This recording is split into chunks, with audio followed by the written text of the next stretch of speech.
De uma pobreza franciscana a empresária da beleza. Foi assim que a minha vida profissional começou. Há mais de 30 anos, há 3 décadas. Vinda do interior, me tornei funcionária pública. E naquela ocasião que eu era funcionária pública, o meu departamento precisava passar por uma reforma, que ele fazia parte de uma divisa, de umas plantas, de um brejo, então a fundação estava comprometida. E nós achávamos que era uma reforma muito rápida. E o departamento foi isolado. E nesse período que ele foi isolado, o departamento foi isolado, eu tinha algumas amigas que faziam cursos na área de beleza. Eu, para não ficar à toa, resolvi acompanhá-las. Fui procurar, claro, na instituição, o curso que era mais barato, porque eu não tinha condição. A situação financeira era extremamente delicada, mas eu precisava ocupar meu tempo ocioso. Fui fazer um dos cursos mais baratos, que era de manicure. Ah, meu Deus, se eu fosse ver de manicure, eu não ia sobreviver, porque eu não me identifiquei com a profissão. Terminei manicure, resolvi fazer design de sobrancelha. Tudo cursos mais baratos e cursos mais curtos também. Depois de design de sobrancelha, fiz depilação. E finalmente comecei o curso de cabeleireira, que era um curso de 3 meses. E era um curso que fazia o curso de 3 meses, terminou, apto ou não, o certificado estava na mão. Aí eu era intitulado uma cabeleireira. E o que aconteceu? E essa reforma acontecendo, foi uma reforma longa, que não tinha previsão de término. E enquanto essa reforma ia acontecendo, eu ia brincando de beleza. Quando eu comecei meu curso de cabeleireira, eu me encontrei. Eu me senti uma verdadeira musa da beleza. Eu ficava encantada com os meus trabalhos. Eu olhava aquela escova que eu fazia e falava, meu Deus, eu não tenho mão, eu tenho varinha de condão. Fazia os cortes, eu ficava encantada comigo. E o melhor de tudo, a cada dia que eu estava naquele curso, eu sentia que eu ficava cada vez mais encantada, cada vez meu trabalho ficava melhor, cada vez eu conseguia resultados melhores. Quando terminou o curso de 3 meses, eu cheguei para minha professora e disse, professora, eu não tenho condição de montar um salão de beleza. E o meu tempo ainda está ocioso. Deixa eu pagar por mais 3 meses, que eu posso te ajudar e vou praticar sendo cabeleireira. Ela sabia que não era a coisa certa, mas sabia também que era interessante e permitiu. E assim eu comecei pela 2ª vez o meu curso repetidamente de cabeleireira. Mas eu me achei o máximo. Por quê? Porque primeiro eu era a mais velha da turma, ou talvez a mais experiente, que já tinha passado por aquele processo. E me tornei a monitora da professora. Achava o máximo quando o aluno perguntava para a professora, professor, e aí, qual que é o próximo passo? Ela falava assim, Nilva Seabra, acode ali. E eu ia toda sorridente. Aquele acode ali, pra mim era assim, muito legal, muito bacana. Eu me sentia assim super, mega, hiper importante. E com isso, foi muito legal, foi prazeroso, foi muito válido. Fiz o curso mais uma vez. Terminando o 2º curso, vai eu de novo com a professora. Professora, eu não tenho condição, deixa eu fazer o curso novamente, eu pago. Só porque naquela ocasião eu já tinha me tornado assim, muito íntima da professora, amiga da professora, íntima do ambiente, do espaço, já sabia onde ficava cada coisa, já estava bem familiarizada. E ela permitiu, pela 3ª vez eu repeti o curso. Aí sim, aí eu me sentia professora, a ponto de, nos dias que ela tinha algum médico, que ela tinha que resolver alguma coisa fora da instituição, e ela falava, Nilva Seabra, você pode ficar para mim? Nossa, eu até torcia para alguma coisa particular acontecer na vida dela, para que eu pudesse ficar sozinha naquela sala de aula com quase 20 alunos. E na prática, né? Não, foi muito bacana, foi muito, muito, muito legal. Bom, mas mais ou menos na metade do 3º curso, eu fui chamada na administração. Logo que eu cheguei, eu fui chamada na administração. E aí me falaram da seguinte forma, faz esse cabelo. Eu fiz. faz essa escova. Eu fiz. Na verdade, eu passei a manhã, em vez de estar no salão de beleza da instituição, eu fiquei numa sala da administração fazendo alguns procedimentos. No final de alguns procedimentos, a professora foi chamada onde nós estávamos e perguntou para ela assim: eu gostaria de que a senhora me dissesse, professora, onde é que está a deficiência de aprendizado da aluna que você colocou na ficha que ela está com dificuldade de aprendizagem e ela está aqui até hoje, nós fizemos um teste de capacitação com ela, ela está muito bem. Onde é que está a falha? Onde está a deficiência? Naquele momento eu percebi que eu tinha colocado a minha professora numa enrascada, que eu tinha trazido ela para mim e que se eu não assumisse que era a minha culpa, ou a minha culpa não, o meu pedido de que ela atendesse para que eu ficasse fazendo curso, ela corria até o risco de perder o emprego. Aí eu assumi a parada. O que eu disse? Falei assim, olha, aconteceu isso, eu terminei o primeiro curso, não tinha dinheiro para montar salão, pedi para que eu ficasse para capacitar um pouco mais, paguei o curso, não causei prejuízo para a instituição, isso aconteceu na terceira vez. Então, assim, a culpa foi totalmente minha e foi muito válida, porque, assim, eu aprendi muito, agradeço demais, mas não gostaria jamais que nada acontecesse com a professora, que a culpa é minha. Por favor, por favor. Aquilo eu falei quase chorando, porque eu vi que as coisas eram muito graves. Eu estava colocando uma profissional em risco de estar desempregada. E naquele momento, o que aconteceu? Eu fui obrigada, não. Eu fui convidada a me retirar da instituição. Me deram o meu certificado de cabeleireira e me disse da seguinte forma: olha, eu compreendo a sua situação, compreendo a da professora também, que foi favorecida, porque ela teve um monitor que pudesse ajudá-la, mas você está tirando a oportunidade de um aluno, você está tirando a vaga de um aluno. Então, nós não podemos permitir isso. Então, a partir de hoje, nós estamos te desligando do curso. Você não pode mais dar continuidade. Daqui para frente, você vai fazer uma especialização, vai fazer alguns cursos, vai montar algum salão, mas nós não te queremos mais aqui amanhã. Ah, foi vergonhoso. Foi vergonhoso e foi, assim, uma sensação de uma ressaca, uma sensação de um luto. Eu fui expulsa da instituição, em outras palavras. E assim eu fui para casa, com o certificado na mão, com o coração na mão, de pensar o que poderia acontecer com a minha colega professora. Por que eu falei colega professora? Porque eu já me sentia professora também, de vê-la didática, de ver a forma de ensinar. Então eu já me sentia uma professorinha. Bom, fui embora, fiz as minhas orações, pedi proteção para que nada prejudicasse aquela professora e os dias foram passando. Aproximadamente um mês e meio depois, me ligaram, naquela época, telefone fixo, né? Me ligaram e pediram para que eu retornasse à instituição no outro dia pela manhã. Meu Deus, eu confesso que eu nem dormi, de preocupação. Preocupação porque eu pensei que eu tivesse prejudicado a professora, que ela tivesse perdido o emprego. Tanta coisa passou na minha cabeça que eu confesso que eu mal dormi.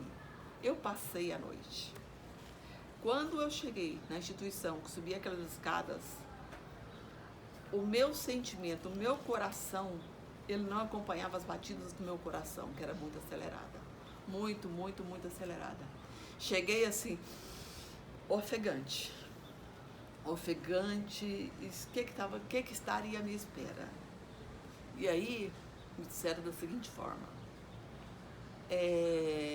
você está trabalhando? Eu falei, não, eu sou funcionária pública, eu ainda não voltei para o meu trabalho, volto agora daqui a 2 meses. E contei toda a história da fundação lá do meu departamento, mas eu trabalho só meio período.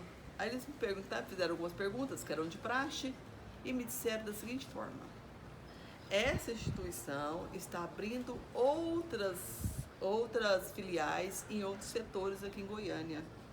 E nós estamos abrindo esse curso mais reduzido, de 45 dias, em tal setor. Nós te chamamos aqui para ver com você se você aceita ser a nossa professora. Foi muito bom, porque assim, realmente eu pensava que tinha sido prejudicada a professora, não. Eu estava acabando de receber um convite de ser também professora. E aí eu assumi uma turma na instituição um pouquinho mais distante da minha casa e cheguei, aí eu pensei, meu Deus, e agora? Agora é eu sozinha, eu não tenho a professora para me ajudar nas falhas que eu tenho lá na sala de aula, né? Eu estava sozinha. Mas aí foi que começou a história. Quando eu aceitei, eles me prepararam durante os 10, 15 dias como que eu me portaria em sala de aula. E assim foi mais um aprendizado. E a gente só aprende enfrentando os problemas. Aí eu comecei a dar aula. Comecei a dar aula e eu entendia que eu precisava entender o meu aluno para poder atender também, né? Para poder ensiná-lo. E começou. Eu não sei como aconteceu aquilo, como foi aquela turma, mas eu confesso para você que todos os alunos, ou seja, a maioria gostava muito de mim e tinha muitos elogios. E eu era muito jovem, eu tinha 20 anos. 20 anos e uma galera jovem, eu me sentia super importante de ser professora. Ajudei muita gente a montar salão e hoje eu me vejo assim como eu diria para você, como responsável por alimentar algumas famílias. E aí eu voltei para o estado, porque já tinha solucionado a questão da reforma, e fiquei de manhã dando aula de cabeleireira, à tarde na instituição pública, e assim eu fiquei por um tempo. Eu fiquei por um tempo, uns 2 anos e pouco. Quando a gente começa a encontrar dificuldade por defeito nas coisas, é porque está na hora de mudança. E assim eu comecei a encontrar dificuldade, eu comecei a achar que estava ganhando muito pouco. Estava sendo explorada. Na verdade, eu achava que estava sendo explorada. Como é hoje, né? As pessoas têm muita noção de direito e não têm noção de deveres. E eu comecei a ter noção de direitos, mas não tinha de deveres. Mas isso é muito comum. E aí eu comecei a atender a domicílio. A minha renda melhorou, porque de professora a poder receber, naquela época se usava permanente, coloração, reflexos na touca, e eu fazia isso, 2 serviços que eu fazia por dia, 3 vezes por semana, dobrava o meu faturamento de professora. Aí eu comecei a trabalhar a domicílio. Mas logo eu cansei, porque trabalhar a domicílio nem sempre a gente se sente respeitada. O telefone chora, o telefone toca, o menino chora, a vizinha liga, e assim a gente acaba vendo que 30% do tempo que a gente de atendimento, ele fica ocioso nos atrasos na viagem de um cliente para o outro, na transição, no caminho de um cliente para o outro. Aí eu comecei a achar difícil também, resolvi montar um salão de beleza. Aí para me montar esse salão de beleza, não era simplesmente montar. Tinha que ser um salão onde o aluguel coubesse no meu bolso, porque era uma situação financeira ainda delicada e imatura, né? Não sabia gerir, não aprendia a gerir o dinheiro, a administrar. Bom, aí comecei a procurar um salão de beleza, mas eu tinha que encontrar um salão de beleza que o valor do aluguel fosse razoável. E eu procurei muitos espaços perto da instituição pública que eu trabalhava, mas era inviável, porque era super valorizado. Até que um determinado dia, eu sempre no barzinho com algumas colegas, e um barzinho no setor universitário, onde o pessoal estava entregando ponto, que era uma garagem. Aí, quando eles estavam entregando ponto, na hora eu falei, bom, aqui me cabe. E resolvi perguntar o valor do aluguel e se tinha possibilidade de ficar ali. Quando me falou o valor do aluguel, eu não acreditei. era exatamente a quantia que eu podia pagar, que cabia no meu bolso. E assim começou. Eles entregaram o ponto, eu mandei pintar a sala, na verdade era a garagem de telha Eternite, com a luz pendurada, aquela com bocal, luz comum, essa luz redondinha, né? As prateleirinhas que tinha assim na parede, onde o pessoal guardava bebida, pinga, vinho, aquela coisa daquela prateleira, eu pedi para que ficasse. E ali era o meu armário. Ali eu colocava sequentas minhas tintas líquidas, que naquela ocasião era Biocolor que predominava e que eu usei durante muito tempo, né? Então a prateleirinha era o meu color bar, o que eu especializei hoje, né? Bom, e hoje foi muito interessante que teve um dia que eu estava lá e deu uma chuva danada, mas uma chuva e estava eu e minha cliente.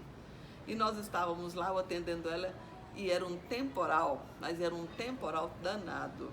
E veio um vento e carregou a telha. Eu deixei minha cliente lá e saí correndo, apavorada. Eu nem lembrei que eu tinha cliente, eu queria fugir, estava com medo do temporal. Bom, esse foi um episódio muito, muito engraçado, que até minha cliente por muito tempo me criticava. Uai, Nilva, você, quando acontece qualquer coisa no seu salão, em vez de você dar tranquilidade para o seu cliente, você sai correndo. Bom, e depois disso eu peguei a sala da casa, o quarto da casa foi desocupado, que eu aluguei o salão na garagem, mas com divisa com a garagem tinha um quarto de um dos filhos da senhora que casou. E eu pedi para que ela me alugasse o quarto também. Ela me alugou e eu ampliei o meu salão. Ampliei o meu salão, abri uma porta, né, de comunicação e eu fiquei praticamente com 2 salas. Mas foi muito, muito prazeroso, muito bom, com muitas dificuldades também. Porque eu não tinha, eu sabia de como pintar um cabelo, como fazer mechas, como cortar, mas eu comecei a ter outras pessoas para me ajudar, como manicure, cabeleireira, e comecei a perceber que eu tinha movimento para todo mundo, e tinha cliente para todo mundo. Era numa época que não tinha tanto salão naquele setor que eu estava. E trabalhei por um bom tempo, e o espaço foi ficando pequeno. Nessa ocasião, eu já era casada, tinha 2 filhos e eu pensava ampliar. Mas eu pensava ampliar da seguinte forma, e eu dizia ainda, eu quero alugar uma casa aqui perto, uma casa onde que eu possa morar e onde que eu possa também ter um salão junto para facilitar a minha vida. Eu tinha 2 crianças, né? Mas eu também tinha o valor do aluguel que eu podia pagar. E mais ousada, só aquele tanto. E ainda dizia, eu quero uma casa que eu possa montar um salão, que eu possa morar, mas tem que ser nessa quadra, nessa quadra, nessa quadra ou nessa quadra. Eu delimitei o espaço também que eu poderia. Não servia no outro setor, porque eu já tinha clientela formada ali. E nessa ocasião, a mente da gente atrai, né? Eu comecei a pensar fervorosamente que eu queria mudar, que eu queria mudar, que eu queria mudar. E caminhando na rua de casa, fui tomar um lanche com meu marido na esquina da pracinha. Quando a gente passa por uma casa, tava lá assim, aluga-se. Quando eu olhei, eu falei, mas essa casa tá para alugar? Eu passava na porta todos os dias, não tinha percebido que aquela casa estava para alugar. Eu não sei se a placa foi colocada no dia, se foi na semana. Eu sei que eu convidei o meu marido pra gente conhecer a casa. E nós entramos. Quando eu entrei na casa, eu senti que aquilo ali era meu. Eu já conseguia visualizar onde seria o salão, onde seria a sala de depilação, onde eu colocaria manicure, onde eu ia isolar para morar. Tá todo mundo pronto, muito claro na minha cabeça. Eu fiquei louca que aquela casa tinha que ser minha. E aí vai eu procurar o dono da casa. Procuro o dono da casa e falo para ele, olha, e conto pela história que eu gostaria de alugar a casa e tal. Ele me responde da seguinte forma. Antes que ele me responda de uma forma, o valor cabia no meu bolso, que naquela ocasião eu já sabia que eu queria alugar uma casa com no máximo R$500. E o valor da casa era 430. E eu pensava, meu Deus, falta R$70, ainda sobra R$70, ainda dá para pagar uma água, uma luz, alguma coisa assim. Então estava tudo favorável. Mas o dono da casa me disse que a casa estava reservada. Ai, eu tive vontade de chorar, porque eu queria aquela casa. E ela estava exatamente como eu precisava, mas já estava reservada. Conversei, e ele falou para mim assim: se não der certo, eu procuro você. Onde que eu te encontro?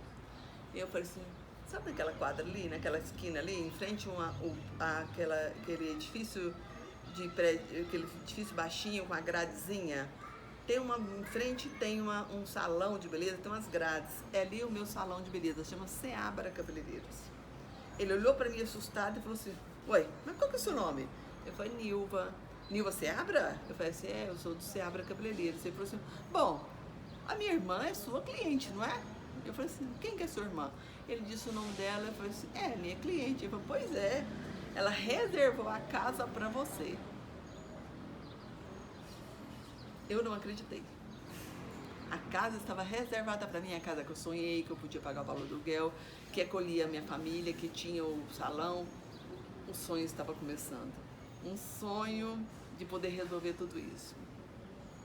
Final dessa história, aluguei a casa, reformei, separei onde seria a minha residência e onde seria o salão de beleza. Logicamente, por uma questão de contenção de despesa, eu mudei primeiro. A minha família, a minha casa mudou primeiro, enquanto eu reformava o salão. Isso eu fiquei reformando o salão por uns 4 meses, porque dependia também da entrada de dinheiro. À medida que ia entrando no salão, eu ia fazendo e não era só reformar. Como eu estava ampliando, tinha que comprar mais móveis, mais lavatórios, mais cadeiras, mais espelhos, mais tudo. Eu estava triplicando o espaço do meu salão de beleza. Exatamente no dia que o meu salão fez 10 anos, eu me lembro como se fosse hoje, 16 de março de 2011, eu mudei para casa, no dia do aniversário de 10 anos. Foi assim, um marco na minha vida profissional. E também tripliquei, umas 4 vezes mais eu tive de profissional, eu aumentei a quantidade de profissional. De espaço, meu salão ficou lindo. Eu tinha uma colega lá do serviço público, que era minha amiga e minha cliente também, que era arquiteta, que ela deu uma força lá nos batons, né, no visual do espaço, que eu não podia gastar também. E assim nós fomos. Eu fui para o salão. E começou a nossa jornada aumentada de profissionais e de clientes. Feliz da vida. Também começou, aquele grande sonho, começou meu grande pesadelo. E qual que era o meu pesadelo? Eu cresci, mas eu não estava preparada para crescer. Eu ampliei o espaço, eu cresci o salão, eu contratei novos profissionais, mas eu estava preocupada só com a técnica, só com uma escova bem feita, um cabelo bem cortado, uma química bem feita. Gestão? Que palavra é essa? Onde se viu falar nisso? Eu não entendia, não digeria o negócio. Mas aí começou o inferno financeiro. Qual foi ele? O desperdício. O desperdício era grande demais. Os meus profissionais eram assim: luz no salão inteiro, às vezes salas vazias e a luz estava acesa. Para lavar um cabelo, estava lavando um cabelo, enquanto ensaboava esse cabelo, a torneira estava ligada. Nos copos descartáveis, tomava água no copo descartável, jogava no lixo. Tomava café, jogava no lixo. Tomava água, jogava no lixo. O que o meu profissional gastava de copo descartável por dia, talvez um profissional dava para 3, 4 clientes que iria lá. E eu pensava: meu Deus, eu preciso solucionar esse problema, porque como que eu vou fazer? E mais, o que sobrava de pó descolorante preparado numa cumbuca dava num banho de lua. E eu só pensava: meu dia está indo pro ralo. Mas como que eu poderia resolver aquela situação sem ser chamado de muquirana, de murrinha, de reticar produtos? Eu tinha que encontrar uma saída. E assim eu comecei a procurar na minha cidade algum salão, algum profissional, alguém que entendesse do desperdício, e não encontrei alguém que pudesse me ajudar. E, empiricamente, sozinha, eu comecei a criar algumas alternativas, que era medir o produto, dividir o valor pela quantidade de dose, mas tudo assim, errando, aprendendo e tal. Quando surgiu o curso de gestão das organizações da beleza, que era um curso superior na área da beleza, que hoje é estética e cosmética. Na primeira turma eu não consegui fazer. Quando foi na segunda, eu consegui fazer.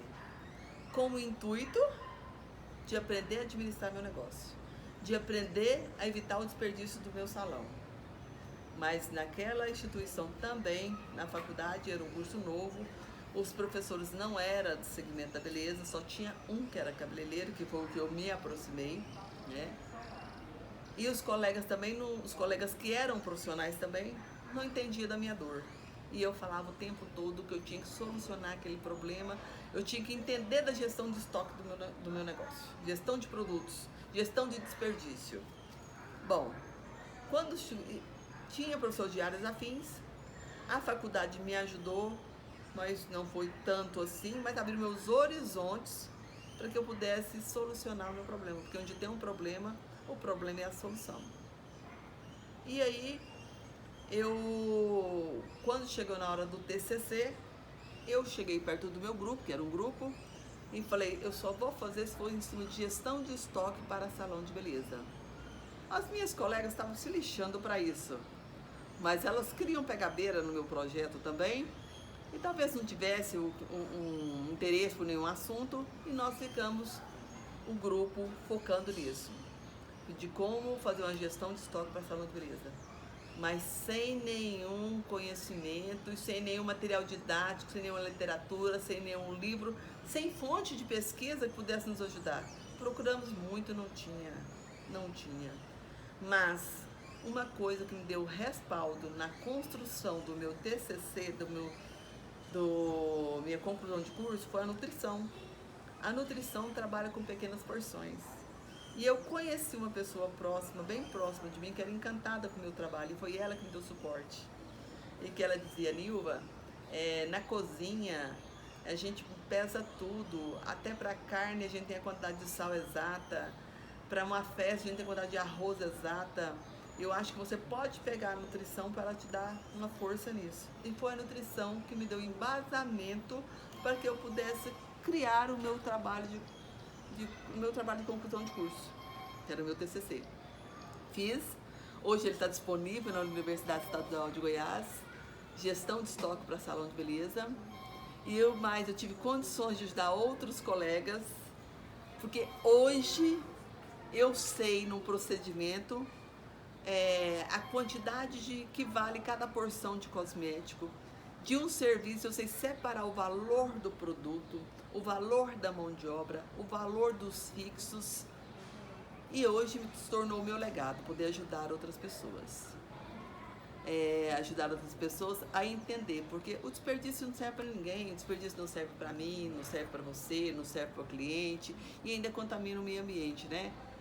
Mas a minha vida mudou a partir do momento que eu comecei a compreender. O conhecimento liberta, e ele me libertou. Ele me libertou e hoje eu sei qual que é a fatia do valor do produto que eu tenho que separar na hora do procedimento. E eu tenho um legado. Qual que é o meu legado hoje? É poder ajudar você, profissional, que tem essa dor, você que tem essa dificuldade do fracionamento cosmético. Você sabe que um produto de boa qualidade, mal utilizado, a sua margem de lucro é achatada. Não significa que se você usar muito creme num cabelo para hidratar, o cabelo vai ficar mais bem hidratado, que o que passou por cima da fibra capilar é desperdício. Não significa que se você colocar muito produto para fazer umas mechas, o cabelo vai ficar mais bonito, porque pode inflar esse produto e ainda manchar esse cabelo pelo exagero. Então, assim, existe uma palavrinha que tem que ser respeitada, chama-se medida. A medida para o remédio é a mesma medida, se aumentar a dose, vira droga. Então, assim, é importante que a gente saiba fracionar e separar as coisas. Eu sofri muito com isso. Hoje eu tenho orgulho de de ter sofrido, de ter aprendido, porque vindo do interior, de uma pobreza franciscana, para a empresária da beleza e me tornar professora, fez toda a diferença na minha vida. Toda a diferença na minha vida. Siga nas nossas redes, se cadastre, que você vou ter vários conteúdos para que possa te ajudar, te esclarecer. Põe nos comentários aqui qual que é o conteúdo que você gostaria de ver, que nós vamos construir vários materiais muito interessantes para você. Um grande abraço e obrigada.